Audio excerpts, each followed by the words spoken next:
Dominique Riquet, déjà merci d'avoir accepté cette interview pour ouvrir cette Innovation Day d'ITRANS. C'est d'ailleurs d'ITRANS qu'on va parler pour commencer. En quoi un pôle de compétitivité comme celui-ci permet de maintenir, voire même de développer un savoir-faire ferroviaire?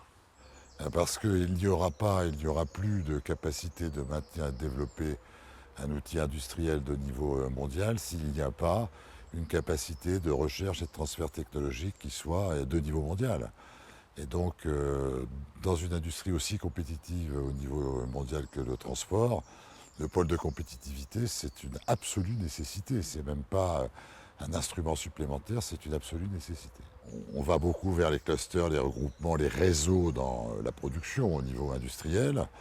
Et donc la capacité d'attirer, de maintenir d'abord ces opérateurs, d'attirer de nouveaux opérateurs pour renforcer, pour avoir des clusters qui soient vraiment dans la course mondiale, il faut leur donner une capacité de recherche, de transfert, qui soit organisée, regroupée. Je crois que c'est vraiment la définition même d'ITRANS et du pôle de compétitivité.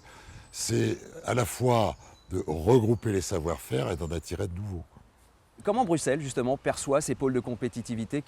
Il les perçoit comme un outil de défense européenne sur des sujets qui sont dans la compétition mondiale, où on voit bien les Chinois, les Coréens, les Japonais, mais aussi les Américains, voire les Russes, être dans cette course-là. L'Europe, pour se défendre, elle doit effectivement regrouper ses forces et les projeter vers l'avant dans un système de recherche, dans un système de capacité de faire avancer les produits et l'outil industriel. Comment le député européen que vous êtes voit l'avenir du ferroviaire? L'Europe, ça a été, c'est encore d'ailleurs probablement le leader mondial du ferroviaire. C'est-à-dire les plus grandes capacités d'innovation, les grandes percées technologiques, les systèmes, le signal système universel. Donc on tient la tête, mais on sent bien nos adversaires, l'haleine chaude de nos adversaires dans notre nuque. Donc l'Europe dit que, elle a besoin de développer son système ferroviaire parce que c'est un moyen de système, c'est un système de transport massifié, qui est un système social, qui est un système performant sur le plan écologique, sur le plan du transport. Donc on a besoin, nous, d'avancer pour des raisons de transport. Et on a aussi besoin, bien sûr, de préserver notre place de leader mondial. Et à ce titre-là, il faut continuer à se projeter dans les avancées technologiques, dans le progrès.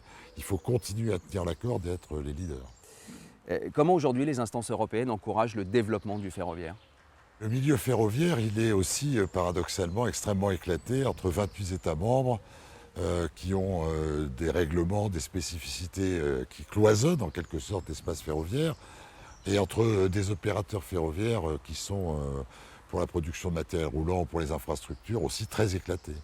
Alors moi, je ne vais pas revenir sur la tarte à la crème de l'Airbus du ferroviaire, mais je pense qu'il faudrait plus de coordination, plus de concentration en ce qui concerne les industriels.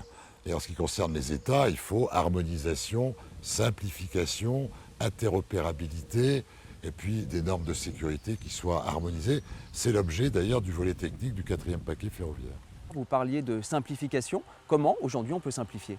Il faudrait peut-être qu'on se mette d'accord pour avoir un vrai système ferroviaire européen, c'est-à-dire que les normes de sécurité, les certificats de sécurité, les éléments de l'interopérabilité, les éléments physiques de l'interopérabilité, les certifications des matériels roulants, enfin tout ça, ça soit quelque chose qui soit européanisé. On pense qu'effectivement, l'agence ferroviaire, qui jusqu'ici était une agence de normalisation, elle peut devenir une véritable agence de contrôle et de certification en accord avec les autorités nationales, certes, mais quand même comme un guichet unique.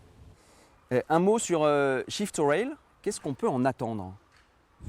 On peut en attendre un support à la fois financier, je crois, c'est important, et aussi un support logistique avec la capacité de regrouper les acteurs, à la fois les acteurs publics et les acteurs privés, au service d'un projet de recherche ou deux projets de recherche ferroviaire qui soient à la fois réalistes pour l'industrie, réalistes pour les clients, qui ait une vraie capacité d'améliorer l'état actuel de la performance ferroviaire et de continuer, comme on le disait précédemment, à nous porter comme des leaders mondiaux.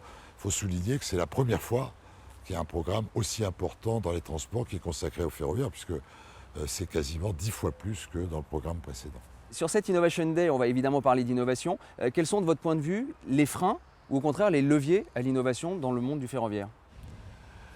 Eh ben, c'est les égoïsmes nationaux, qu'elles soient portées par les États, qu'elles soient portées par les opérateurs de transport. Voilà, c'est ça, enfin les égoïsmes.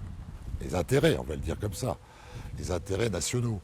Et il faut quand même que le monde ferroviaire comprenne et se pénètre du fait que s'enfermer dans des systèmes nationaux au titre d'intérêt politique, au titre d'intérêt économique, c'est absolument contre-performant à l'avenir, parce que c'est contre-performant pour le système ferroviaire en général, et pour le système ferroviaire vis-à-vis des autres modes.